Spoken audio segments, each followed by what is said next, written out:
আসসালামু আলাইকুম। আশা করি সবাই ভালো আছেন। কালকে রাতে 10:30টার দিকে ডিউটিতে এলাম আর আইয়ে বইয়ে পড়লাম হাত মুখ দিয়ে খাওয়া দাওয়া করতে। লাউ রান্দা আসলে চিংড়ি মাছ দিয়ে এটা দিয়া তো লাউ চিংড়ি দিয়ে রাতের খাবার দাবার শেষ করলাম আর ঘুমাইলাম। ঘুমিয়ে উঠলাম সকাল 8টার দিকে। তো আজকের আবার অফিসের কাজে যাইতে হবে। বাইরে যে কাজটু লইছিলাম, তো প্রথমে পেস্ট ব্রাশ লয়ে চলে এলাম মুখ ধোয়ার জন্য। সুন্দর মতো ব্রাশ করে মুখ টুক ধুয়ে আস্তে আস্তে আইয়ে রেডি হওয়া শুরু করলাম। এমনিতে সমস্যা নাই, অফিস খুলবে 9টার পরে। তো অফিস 9টার পরে যেহেতু খুলবে আস্তে আস্তে গেলেই চলবে। হয় 8টা বাজে আর তো এখনো প্রায় 1 ঘন্টার মতো সময় বাহি আছে। তো আস্তে আস্তে রেডি হয়ে বাইরে বেরিলাম। বাইরে বেরিয়ে দিয়ে কেটা জানি সকালবেলা মোটর সাইড হয়ে গেছিল, টাঙ্কি ফুল হয়ে পানি পড়তেছে। তো প্রথমে মোটরটা বন্ধ করে দিলাম, এরপর গাড়ির দ্বারাই কভারটা খুলে চেক করে দেখতে আসলাম গাড়ির চাকায় হাওয়া ঠিকঠাক মতো আছে কিনা। চেক করার পর দেখি যে না, যে পরিমাণ হাওয়া আছে এতে চলবে না। তো গাড়িটারে হালকা মোছা টোছা দিয়ে রেডি হয়ে চলে এলাম হোটেলে নাস্তা খাইতে। সকালবেলার নাস্তার জন্য অর্ডার করে দিলাম ডাইল আর পরোটা। যদি বাসায় থাই তাহলে 2-1 দিন নাস্তা না খাইলেও চলে, কিন্তু যদি সকালবেলা কাজে যাওয়া লাগে নাস্তা তো অবশ্যই করাই লাগবে। যাই হোক, নাস্তা পানি খাওয়া শেষ করে আস্তে আস্তে রেডি হয়ে রওনা দিলাম জাম করে। আর ভিতরে গাড়ির দিকে তাকাই দেখতেছি যে গাড়ির তেল প্রায় শেষ হয়ে গেছে। কাজে যাওয়ার প্রতি এবার রাস্তার পাশে পেট্রোল পাম্প পরে চিন্তা করলাম যে একলগে তেল ভরিয়ে লইয়ে যাই। আজকের একদম টাঙ্কি ফুল করে তেল বললাম। এই ডেমনকে প্রথমবার করতে আসি, ডেলিভারি কাজ বাদ দেওয়ার পরে এখন পর্যন্ত টাঙ্কি ফুল করি নাই একবারও। যাই হোক, এবার আস্তে আস্তে কাজের করে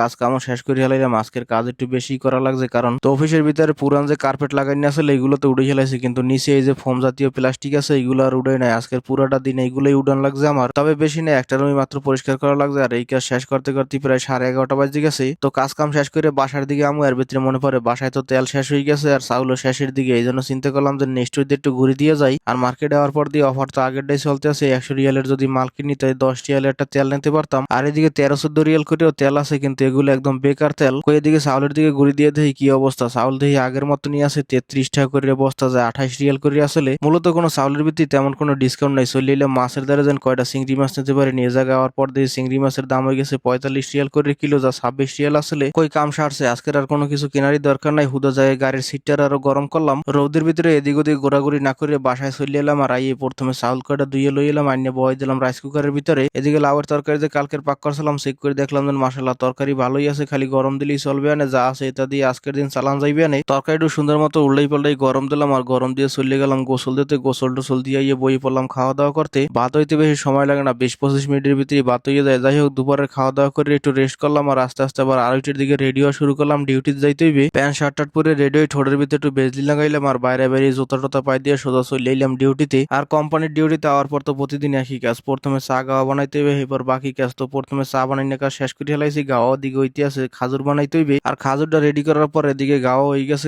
গাওয়াটাও রেডি করে দিয়ে এলাম। এরপর মাগরিবের পরে দেখি যে আজকের চাঁদ ধরছে আকাশে। তো চিন্তা করলাম যে মোবাইল যেহেতু কিনছি, একটা চাঁদের ছবি অবশ্যই তোলা লাগে। আস্তে আস্তে বই ট্রাই করতেছিলাম একটা চাঁদের ছবি তোলার। অনেক চেষ্টার পরে 2-3টে ছবি তুলতে পারলাম, যেই পরিমাণ হাত কাঁপতে আসলে। যাই হোক, ওই দিকের ছবি টবি তোলার কাজ শেষ করে চলে এলাম মাঠের দিকে একটু প্র্যাকটিস দেখার জন্য। আর বই বই কিছু সময় প্র্যাকটিস দেখলাম। এরপর এশারের নামাজের পরে কালকের প্র্যাকটিসের জন্য ফ্রিজের ভিতরে আবার পানি ভরতে হবে। তো প্র্যাকটিস এখন প্রতিদিন হবে আর প্রতিদিনই পানি ভরা লাগবে। ফ্রিজের ভিতরে একদম পানি এনে ফুল করে রেখে দিলাম।